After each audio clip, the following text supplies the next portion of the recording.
అందరికీ నమస్కారం. ఇంట్లో ఉండే దుష్టశక్తిని పోగొట్టటానికి కొన్ని ఖచ్చితమైన మార్గాలను ఈ వీడియోలో తెలుసుకుందాం. వారానికి ఒకసారి చెప్పులు, బూట్లు ఎండలో కాసేపు ఉంచాలి. ప్రతిరోజు ఉదయం, సాయంత్రం దేవుడికి దీపం పెట్టాలి. వారానికి 2-3 సార్లు అయినా ఇంట్లో ధూపం వేయాలి. ఇంట్లో ఎప్పుడూ చీకటిగా ఉండకుండా గాలి, వెలుతురు వచ్చేలా చూసుకోవాలి.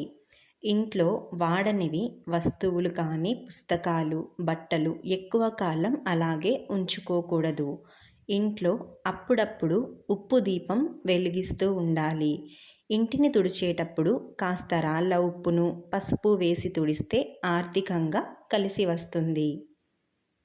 పటికను లేదా పిడికెడు రాళ్ళ ఉప్పును ఎర్రటి గుడ్డలో వేసి మూట కట్టి ఇంటి గుమ్మంకు వేలాడతీయాలి. ఇది మంగళవారం కానీ, అమావాస్య రోజుల్లో కానీ చేస్తే చాలా మంచిది. ఇంట్లో అప్పుడప్పుడు లవంగాలు, పచ్చకర్పూరం కలిపి కాల్చాలి.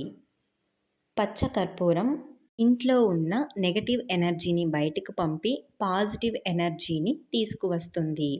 ఇందులో పచ్చకర్పూరం అంటే వెంకటేశ్వర స్వామికి చాలా ఇష్టం. అలాగే లవంగాలకు కూడా చాలా ప్రాముఖ్యత ఉంది. ఓం నమో వెంకటేశాయ. వీడియో నచ్చితే మిత్రులందరూ ఛానల్ని సబ్స్క్రైబ్ చేసుకొని ఒక లైక్ ఇవ్వాలని కోరుకుంటున్నాను.